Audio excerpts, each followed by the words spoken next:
Hey guys, what's up? It's Charlie here, and today we're going to be looking at 10 genius ways the government uses to control your behavior part 2. We've already looked at 10 ways governments control our behavior, but the government seems to really like controlling how people act, so here's 10 more even crazier ways they do it. You may find it kind of intrusive and manipulative how they do this, but you can't deny these methods are genius. Before this video starts, click the link in the top right corner to subscribe to Little Things for more amazing content. And subscribe to Top 10s and turn on notifications, and comment done when you've done this for a shout out at the end of our next video. Coming in at number 10, we have fake traffic light buttons. We all know how traffic lights work. You press the button, wait for it to kick in, and then the button will turn the lights red so you can walk across the road. Well, this is often not actually the case, and the buttons on traffic lights sometimes do nothing at all except deceive you. In most cases, traffic lights are controlled automatically. The button is simply to make people feel like they're in control. The lights would turn red automatically, so it doesn't really matter whether you press the button or not. The reason why they do this is to reduce the number of people crossing the road before the lights have turned red, as it's safer to make people wait unless the light has gone red and the traffic is stopped. Next time you want to cross the road, try not pressing the button, and chances are the light will turn red after the same amount of time. So these buttons are really just a sham and only control the phony lights which are on them, not the actual traffic lights.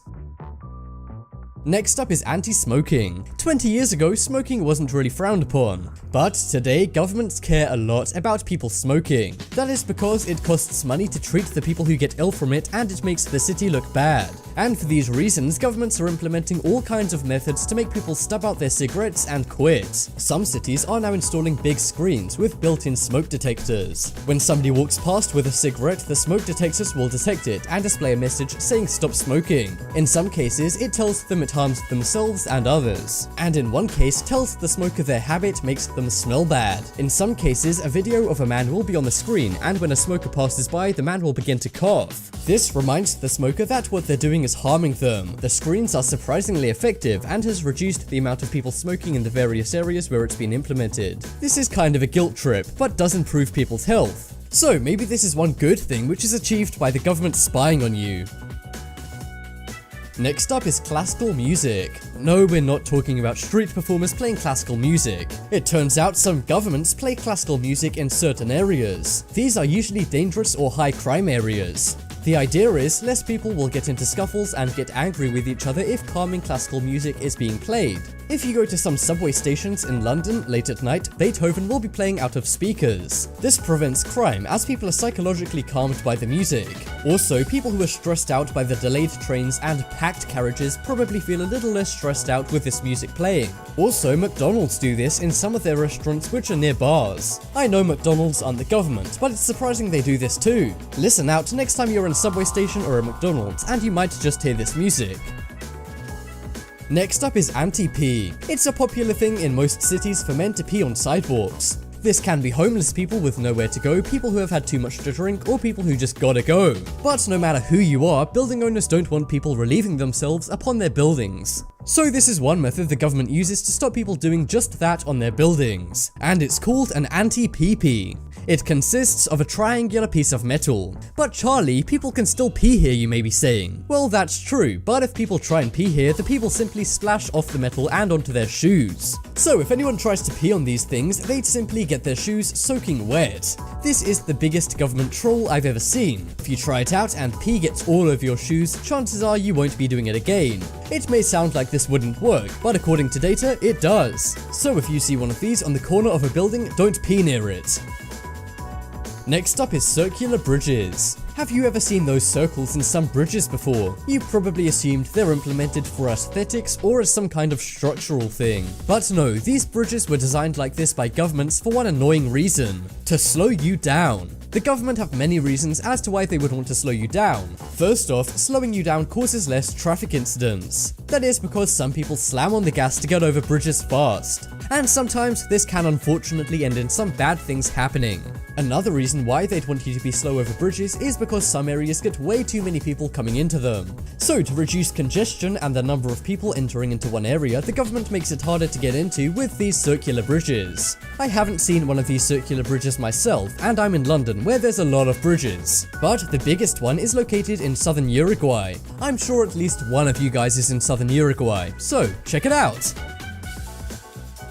Next up is fake potholes. When we see a pothole in the road, we slow our car down, right? Well, the government uses this to their advantage. In some cities, fake potholes are painted or placed on the roads. Sure, they aren't real and won't damage your car, but the government knows that people will reduce their speed when they see them ahead. And that's exactly what they want you to do on highways where people go over the speed limit. These are placed on busy highways or places where traffic collisions occur. This doesn't always work, but in some cases it has proved very effective. The only problem I can see with these is what if somebody slams on their brakes if they only saw these at the last minute. Now that could cause an incident in itself.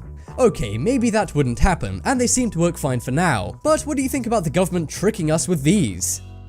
Next up is blue lighting. This fact is a little dark, but amazing at the same time. In Japan, many people decide to end their own lives by jumping onto train tracks. The train stations used to be lit with white or yellow lighting, but authorities in Japan changed this to blue lighting. And just like that, the amount of people taking their own lives by jumping in front of trains has gone down by 84% in just 4 years. This is proof that blue lighting does in fact work. I'm not 100% sure on the complex ways this works, but psychologists worked out that it has great effects.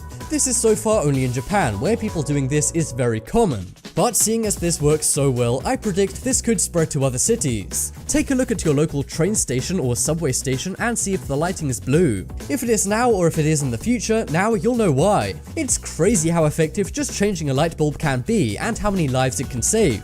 And this is another good way the government controls people's behavior.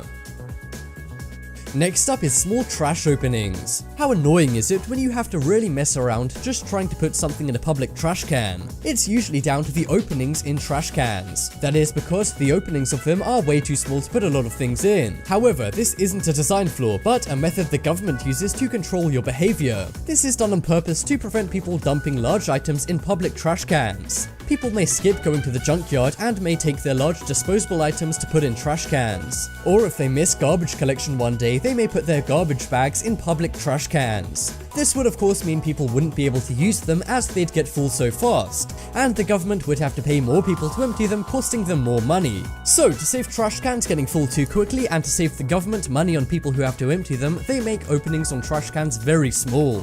So next time you're annoyed you can't put something big in a public trash can, just think, well, at least I can actually use the thing. Next up is toilet kiosks. We've already talked about the issue of people peeing in public, but with public toilets also comes some issues. People can pay for illegal things in there and do illegal substances. And it can even be a dangerous place sometimes, which is why some governments are now working to implement these toilet kiosks. There are bars at the bottom and top of the kiosk. This means police can look in and see if anything fishy is going on. But the middle part is solid metal, protecting your privacy. So these toilets not only prevent people from peeing all over the place, but they also prevent crime. And they're super secure and safe. They're metal, so they can't be damaged, dented, or burnt. And there's no mirrors or sinks, as mirrors could be smashed. So these are a way to prevent crime, keep the city clean, and ensure everybody is safe. Sounds like a pretty good idea to me, and there are some of these in my city. How about you? Next up is gum cover. How many times have you been walking down the street and have seen dozens of pieces of gum stuck to a lamppost? It's gross, but some governments have tried methods to stop this. One example is where they devote one small part of a lamppost to old gum, so the whole lamppost won't be affected. But in my opinion, and many others, this is just as nasty. It may seem like there's no real way to prevent people sticking their chewing gum on lampposts, but one company aims to change this. Some governments are now buying anti-gum covers to put on their lampposts. The gum simply falls off this odd material. Not only does it prevent gum being stuck in the lamppost, but it also prevents those illegal unpaid-for adverts being put on lampposts. This is one cool invention which may be coming soon to a city near you. Check out the poll in the top right corner and you can vote for the most genius way governments control your behavior. I think it's the blue lighting because I'm so surprised that actually has any effect, but clearly it does. This video shout out goes to Emma's Crazy Corner. Subscribe and turn on notifications and comment done for a shout out in the next video. But as always, thanks for watching. Check out some more videos on screen right now. Leave a like if you enjoyed, and if you haven't already, what are you waiting for? Subscribe to Top 10s.